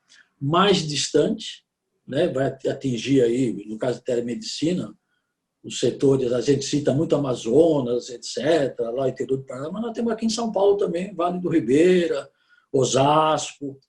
A gente tem lugares aqui perto que carecem disso.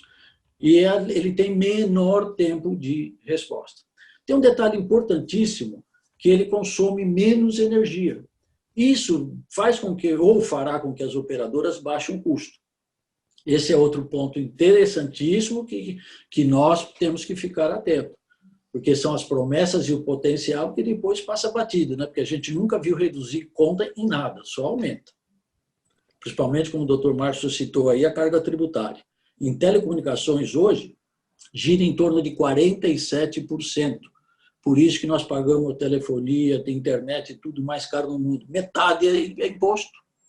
Virou uma grande máquina de arrecadação. Como é que a gente quer popularizar, socializar uma carga tributária dessa? Então, é alguma coisa que o doutor citou muito bem, o direito tributário tem que estar atento. Mas, mais uma vez, nós vamos ter que ficar de olho nas operadoras, porque vão vender e vão prometer, e nós vamos ter que saber se eles vão entregar, né, doutor Vitor? Vamos lá, mais uma vez, representante dos usuários aí. Por que ele está assim, nessa grande discussão também? Os investimentos serão vultuosos. É muito dinheiro. Estão falando em cada empresa dessa processando coisa de 10 bilhões aí, cada um. Então, para o nosso padrão de consumo, é muito alto. Quem é que tem hoje o 5G? O doutor Vitor citou alguns países aí, que eu fiquei até feliz, a Estônia, porque tem alguns ancestrais meus que vieram de lá. Hoje tem na Alemanha, na Áustria, na Finlândia, na Itália, na Espanha, na Estônia, no Reino Unido, na Romênia, no Uruguai, Coreia do Sul e China. Você fala, e os Estados Unidos? Os Estados Unidos não têm. Estranho, né? Por isso que eles estão brigando. Eles não têm o 5G, eles têm o que nós chamamos aqui do 4.5, que é uma turbinada no 4G para vender. Por isso que eles estão brigando com os chineses, porque senão eles já seriam dominados. Porém, tem outro aspecto também, principalmente no direito. Se por alguma razão política, ideológica, se barre a China, principalmente de entrar aqui no Brasil, 90% da rede 4G hoje está na mão da Raio. Se eles resolvem falar assim, não brinco mais, como é que fica? Para tudo. Então, nós vamos ver muita discussão aí, temos que estar muito atento, que eu sempre chamo atenção lá na comissão. A gente precisa participar mais dos debates nas comissões lá do Senado, do Congresso, porque a coisa é costurada lá. Então, é alguma coisa muito assim, principalmente os jovens que estão começando agora, desenvolver essa habilidade política, que talvez a nossa geração, uma intermediária, aí, ficou cerceada por algum tempo. Hoje vocês têm toda a liberdade e viva tudo isso. A Coreia do Sul foi a pioneira e continua ainda dominando. Nós já temos aqui no Brasil alguns testes, São Paulo, Rio, Brasília, ainda em caráter até bem muito precário, mas aonde está sendo testado? Não é em Paraisópolis, é no Jardim Paulista, é na Paulista. Então, sempre voltado mais à elite. E quem vai mais precisar disso são os que hoje não têm acesso. Que essa é a finalidade de você expandir, permear e permitir mais gente. É claro, vai ser, por que vai estar nisso? Vai ser caro, os aparelhos que hoje estão aí não funcionam e não vão funcionar, nós vamos ficar com um monte de tecnologia obsoleta, principalmente nos aparelhos, e nós vamos ter que investir e comprar aparelhinho novo, senão não tem jeito, né? Hoje tem aí, principalmente a ZTE, a LG tem algum, aqui no Brasil o Moto G da Motorola ele é compatível com 5G, mas ainda é uma forma que não tem nem ninguém ainda habilitado a isso, nem muito menos homologado. Qual era um ponto terrível para essa propagação que nós tivemos agora dia 1º, um decreto que regulamenta uma lei que estava lá desde, se não me falha a memória, a lei das antenas. O decreto dia 1º é uma lei antiga, e ele regulamenta e permite que se instale as antenas, porque nós vamos precisar muito mais antenas. Elas serão menores, antenas de 5G, mas elas deverão ser em maior número. E ele, na realidade, ele traz alguma coisa que a gente sempre defendeu, principalmente quando eu ainda estava lá na Ativo, que todo mundo já ouviu falar tal na da RT, né? Anotação de responsabilidade técnica. E esse decreto, como é um decreto federal, ele regulamenta para o país. Mas a Constituição é clara que quem regula, legisla sobre o solo é o município. Então, nós podemos ter alguns embates aí, embora a lei de antena, que é federal, ela facilitou, ela vai dizer o seguinte, olha, vocês podem instalar. Eu defendi sempre essa ideia, porque é o seguinte, o engenheiro, a hora que assina aquela responsabilidade, ele declara que conhece todas as posturas municipais. Portanto, se ele mentir ou falhar, ele pode responder a um processo administrativo, um processo por falsidade documental ou até ideológica. Então, realmente facilitar, porque não adianta também milhões de processos para liberar e um servidor lá ainda com papelzinho e processo, porque não é eletrônico, para aprovar. Quer dizer, não acompanha a velocidade. E isso nós temos que, esse decreto vai propiciar isso. Tanto é que as entidades aí de classe, de setores, de internet e tudo, estão aplaudindo o decreto que vai facilitar. Eu concordo, dá responsabilidade. Se errou, pune por isso, mas até hoje eu não vi nenhum grande erro, não. Eu me lembro até de um caso de uma instalação feita de uma torre, de uma herb no Hospital das Clínicas, aí mandaram ir lá lacrar a herb que estava irregular. Mas quem tinha o pedido eram os médicos que estavam lá dentro, que precisavam de telefonia e não tinham acesso. Então, como é que faz? Então, e até hoje, esse é outro grande mito, né? Que aí mais na teoria da conspiração, o 5G que promoveu o Covid. Até isso já surgiu. Isso é teoria da conspiração. E eu me lembro desde as discussões aí se telefonia mata, se não mata, telefone celular mata, não mata, micro-ondas mata ou não mata. Com mais de 7 bilhões de seres humanos hoje. E deve ter uns 14 bilhões de aparelhos, porque cada um tem mais que um, né? em casa, no carro e tudo, você acaba tendo acesso à internet, eu não vejo os cadáveres. Então, se não tem cadáver, não está morrendo gente. Então, tem alguns probleminhas que no edital nós vamos ter que ver. Aí sim, o local distante e alguns prédios usam as parabólicas. E ainda essas faixas que vão funcionar o 5G, elas interferem. E engenharia eles vão dar um jeito. Vai ter solução, isso não é ponto crítico. Tudo isso tem jeito de funcionar harmonicamente. Desloca um para cá, um para lá, bota filtro aqui, amplifica ali, e todo mundo convive, né? Tem que ter uma garantia jurídica, isso eu chamo muita atenção, do uso dessas frequências que serão destinadas. Como esses players vão trazer muito investimento, eles precisam ter que essas frequências destinadas às operadoras para operar o 5G, elas sejam garantidas. E amanhã, por uma pressão política, não, vamos pegar uma fatiazinha dessa aqui e vai dar para a radiodifusão. Não, vamos dar uma dessa aqui para dar para telemonitoramento. Não. Aí tem que ser um jogo de gente grande e séria. Então, se destinou, tem. E a consulta pública, gente, vai até o dia 15 agora. Eu não sei quanto de nós, eu, por interesse pessoal, é claro que eu estou acompanhando e dando meus pitacos lá no edital. E assessorando algumas empresas aí a fazerem isso. Porque o edital depois não adianta chorar, né? Se a gente botou na rua e comprou, aprovou, teve consulta pública, e fala, todo mundo tinha o direito de opinar. Mas aí não pode ser que nem reunião de condomínio, né?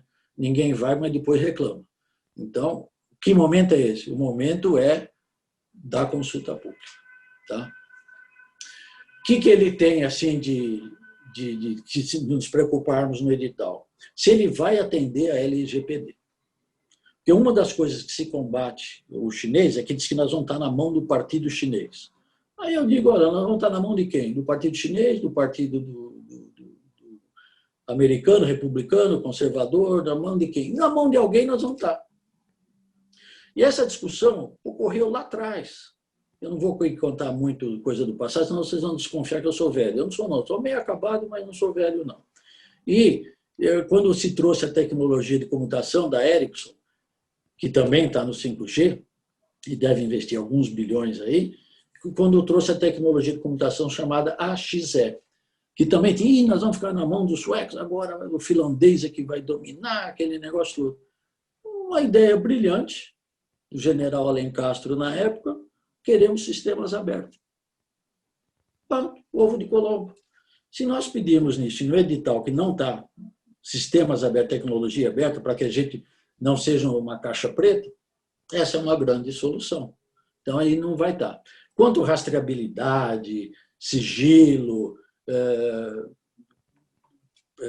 que mais aí pode ter, censura, isso hoje, para quem usa cartão de crédito, eu que tenho Porto Seguro, agora eles baixaram o aplicativo Transargentino. Na realidade, ele quer saber onde eu ando, para ver como sou um cara de risco ou não. Então, rastreado nós somos. Agora, a gente tem que saber o quanto que invade a nossa privacidade.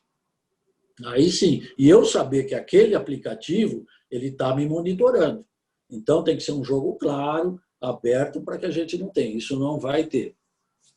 Tem um outro mercado em expansão aí com 5G, que é o mercado de antenas. A gente não imagina, porque assim como a Light produzia até poste lá nos anos 30, hoje as companhias operadoras de telefonia são grandes gerenciadoras e administradoras de contrato. Ninguém faz mais nada. Olha os contratos inteligentes aí, doutor Vitor. Todo mundo administra contrato para instalar, contrato para manter, contrato para vender, contrato para isso. Você não acha o dono mais. Você não tem aquela, eu quero falar com o dono. Quem é o dono? É um acionista que pode ser até eu, através de um fundo de investimento. Então, o mundo mudou. As relações mudaram.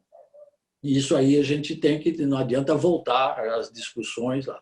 Tem um outro ponto importante, que quando o doutor falou sobre teletrabalho, que seria a internet em ambientes fechados.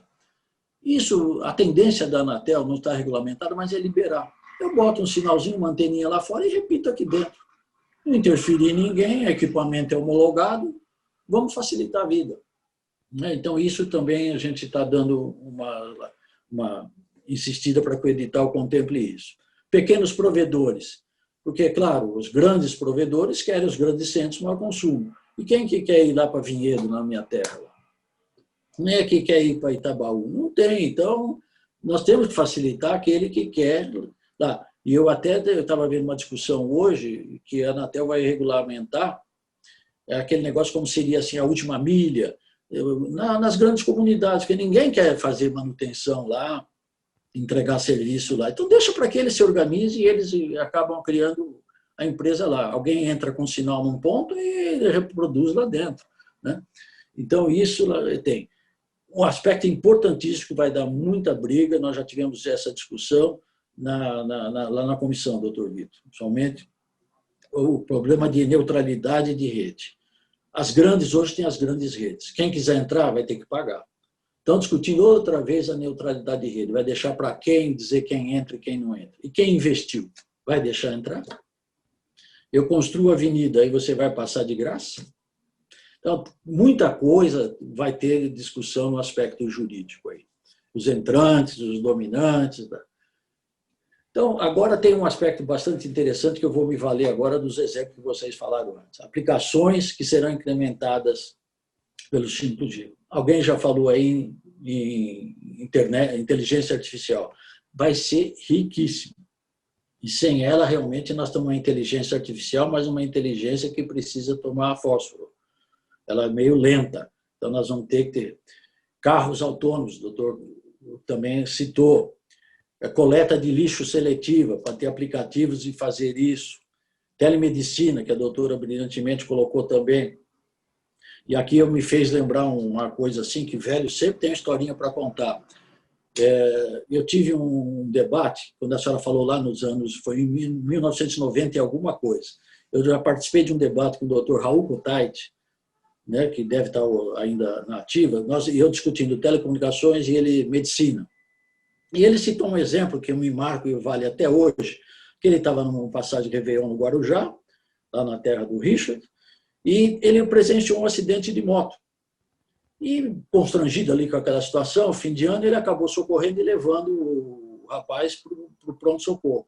E o médico não vem, o cara lá com fraturas expostas, aquele negócio todo, pegou a parte do abdômen, e o rapaz, o plantonista, que ele chamou de um rapaz que devia ser novo, né? Suando frio, ele saiu. Quem era ele? Um pediatra que estava de plantão na passagem do ano. O que queria fazer com um cara arrebentado no meio?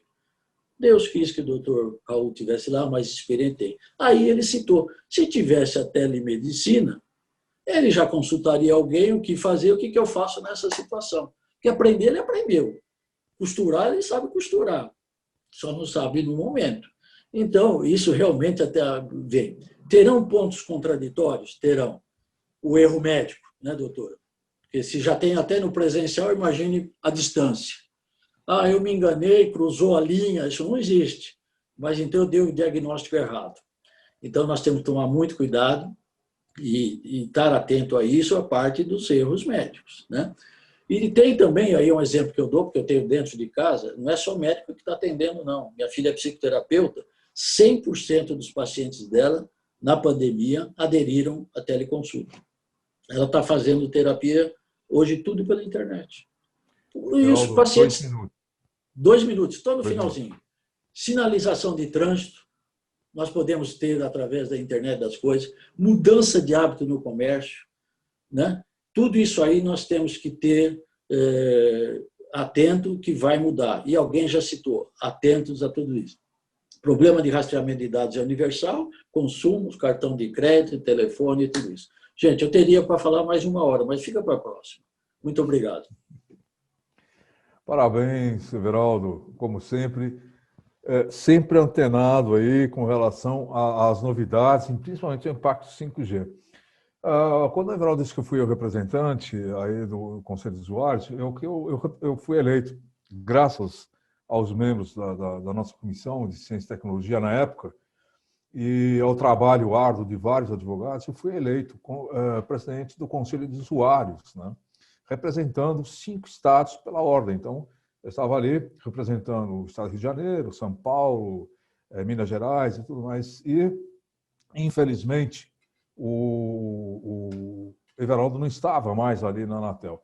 Mas esses conselhos de usuários, eles praticamente são conselhos deliberativos, eles não permitem muita discussão, não permitem absolutamente nada. Quer dizer, eu acho que teria que ter uma necessidade aqui, uma discussão, né, a respeito desses conselhos de usuários, né, qual seria aí o limite, o que eles podem fazer ou não, porque poda muito, né, a situação, quer dizer, a gente quer levar uma solução e não consegue levar essa solução para frente, tá?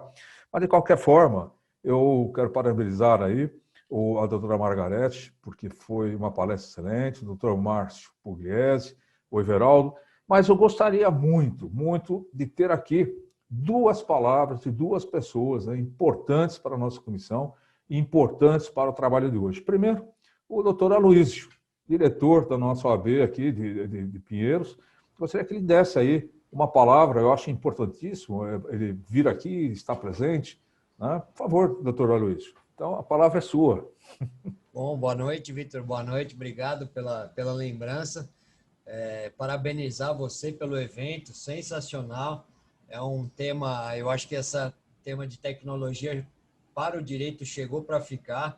É uma questão aí que vai estar fomentando cada vez mais as discussões jurídicas e é uma questão que não tem volta, né? Eu acho que um tema da inteligência artificial também é um tema que eu tenho estudado bastante também, as decisões judiciais que tem agora, os tribunais estão julgando agora, né? E como que a gente vai ensinar o computador a julgar, né? Eu acho que é uma questão interessante aí. São várias questões, como foram colocados, vários temas, e eu acho que é uma questão que não tem volta mesmo. Parabenizo pelo evento, parabenizo pelas exposições. Estou vendo aí todo o seu alunado também interessado, né? Então, todos são bem-vindos ao AB Pinheiros. Obrigado, Luiz. Agradeço, Vitor. Luiz, só para vocês saberem, aí os alunos que estão presentes aqui na live, já existe, né, já está sendo praticamente utilizado um juiz robô, né, na Estônia. Tá? O Richard está aqui presente, depois se ele puder falar alguma coisa, mas lá na Estônia já existe, lá está em desenvolvimento o tal do juiz robô. E como é que ele vai funcionar? Ele vai funcionar, obviamente, com base, né, numa inteligência artificial, e ele vai ser utilizado mais para aquelas disputas, né, de pequenas causas com valor até $8.000. Né? E a intenção é que seja liberado aí os juízes, né, do país para que eles possam pegar casos mais concretos. E como é que ele funciona? Simplesmente porque a Estônia ela tem todos os seus bancos de dados estão coligados. Então, esse juiz robô, através, né, do acesso a esses dados coligados, ele poderá, então, ir por meio da inteligência artificial, ele poderá dar a solução. E o máximo, né, ele fará o julgamento. Então, ele vai dar o julgamento, vai dar a sentença para isso. Né? Então, aí surge só uma questão, depois que pode ser objeto de discussão aí na nossa comissão, né? Será que nós podemos confiar aí que esses dados serão utilizados de uma forma correta? Vamos supor que a questão seja polêmica, né? A colocação de uma usina atômica ali, será que é aquela decisão, né, dos dados não serão manipulados? Então fica aí essa questão aí que a gente pode discutir aí no futuro, tá ok? Aloísio, muito obrigado. Olha, um forte abraço no coração. Você é uma pessoa, para mim, né, tá lá no céu. Sempre esteve acompanhando os nossos trabalhos aqui. Obrigado, viu, Luiz? Obrigado de verdade. Agradeço, de coração. E eu gostaria que fosse aberta a palavra aí para o Richard, que está aqui nos assistindo. Richard, aí você pode falar assim, né? Sabe aqueles filmes que a pessoa fala assim, fala alguma coisa, pessoa. Boa noite. Fala aí alguma coisa, Richard. Boa noite a todos. Foi um grande aprendizado hoje, foi espetacular a webinar. Eu aprendi muito hoje e agradeço a todos, ao Vitor Hugo, a todos os palestrantes, ao ABN Pinheiros, por esse intercâmbio entre nós. Eu achei que foi fantástico. Foi um grande aprendizado o evento. Aprendi do começo ao final, saio satisfeito de ter assistido um webinar desta qualidade. Obrigado. O Richard, para quem não sabe, é o presidente, né, da Comissão de de Direito e Relações Internacionais da OAB Santos e membro da nossa Comissão de Ciência, Tecnologia e Inovação da OAB Pinheiros. Richard, obrigado, um forte abraço no coração, viu? Você é uma pessoa fenomenal. Parabéns por tudo que você tem feito e tem nos ajudado. E, aliás, eu queria corrigir só ali o Everaldo, quando ele falou que eu fiz isso, fiz aquilo. Não, eu não fiz sozinho. Eu fiz com o Richard, eu fiz com o Everaldo, com todo aquele pessoal da nossa comissão, todo mundo trabalhando junto, para que a gente pudesse chegar, né, hoje onde nós estamos, tá? E não esqueça que aí, né, em outubro, é isso, Richard? Nós vamos ter aí... Fala aí alguma coisa desse webinar para a gente aí. Nós vamos, em outubro, fazer um evento sobre gerenciamento de governança global, né? Global, né? E a governança do porto também, dos portos também, né? Vai vir embaixadores, vai vir pessoas ligadas à CODESP, o presidente da CODESP foi convidado, gestão de risco. Na qual irei ministrar uma palestra sobre contratos inteligentes, blockchain, e os demais vão explorar temas impressionantes, fabulosos. É isso, Richard? Exatamente. O evento vai ser dia 15 de outubro, começa às 16 horas, deve ir até às 18 horas. Né? E vai ser em duas partes. A primeira parte vai ser a questão do porto, né, em que a questão dos portos do Brasil, em especial o Porto de Santos, a privatização, possível privatização, e que vai afetar na economia mundial com o gerenciamento portuário global. Né? E a segunda parte é um gerenciamento global, praticamente o que está ocorrendo no mundo, da importância desse gerenciamento global. Né? Essa que vai ser o evento, a ênfase do evento, palestrantes de altíssimo nível. Gente, para quem não sabe, o Richard é o homem, tá, que entende tudo sobre e-residência na Estônia.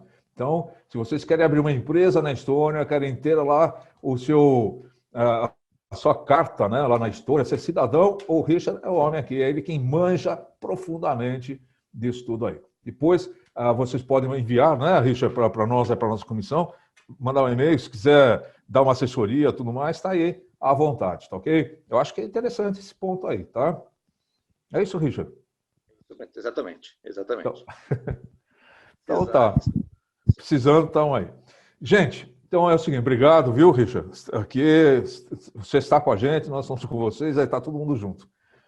Pessoal, então eu estou abrindo aqui já o sistema para as perguntas e respostas. Vocês podem fazer a pergunta para quem vocês quiserem, é só falar, olha, eu estou dirigindo essa pergunta a fulano de tal. E aí a pessoa vai responder para vocês, tá ok?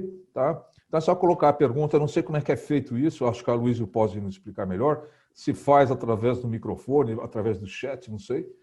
Mas pelo chat, Vitor, ou quem quiser levanta a mão, eu libero aqui o microfone. Então, tá aí. Então, as perguntas estão abertas, pessoal.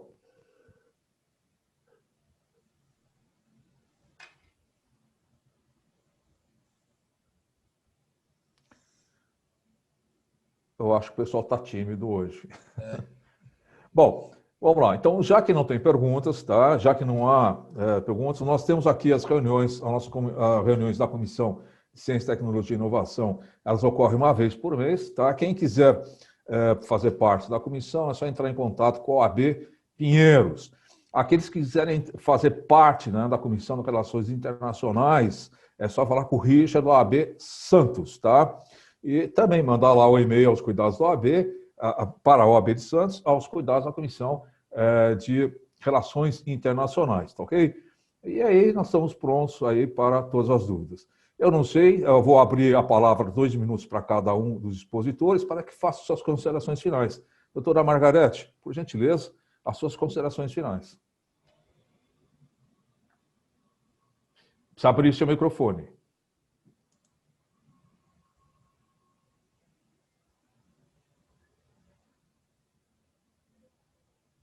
Está aberto, doutora.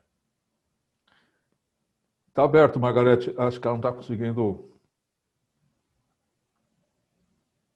Caiu. Vamos passar, então, daqui a pouco a gente volta para ela. Vamos passar já para o Márcio Pugliese. Márcio, por gentileza, as suas considerações finais. Já voltamos com a doutora Margarete.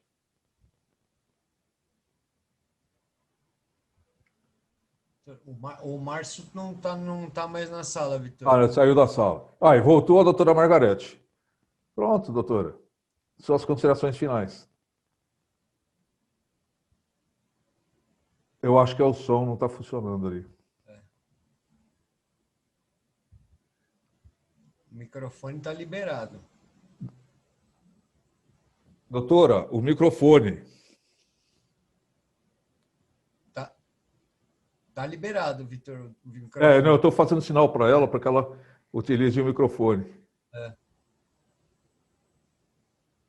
Bom, doutora Margarete, enquanto ela está procurando solucionar aquele problema dela, eu já vou passar então a palavra para o Everaldo. Everaldo, 2 minutos para suas considerações finais. Não, muito bem, eu agradecer a oportunidade, porque realmente, como você falou, a gente tem que estar ligado e apenas nesse final, aquilo que você falou dos conselhos, é que nós somos muito passivos, a gente tem que brigar mais e eu acho que a OAB pode entrar nisso até com medidas jurídicas para que esses conselhos sejam ouvidos e não apenas protocolares. Obrigado. Everaldo, vamos ver se a doutora Margarete conseguiu.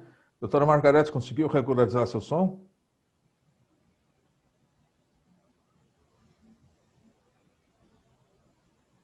Tem algum problema ali no...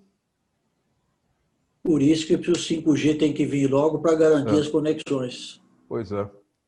Bom, vamos fazer o seguinte. Lamentavelmente, está ocorrendo aqui algum problema de conexão com a ligação da doutora Margarete, tá? Então, eu quero desejar a todos, eu vou já dar por encerrado essa atividade.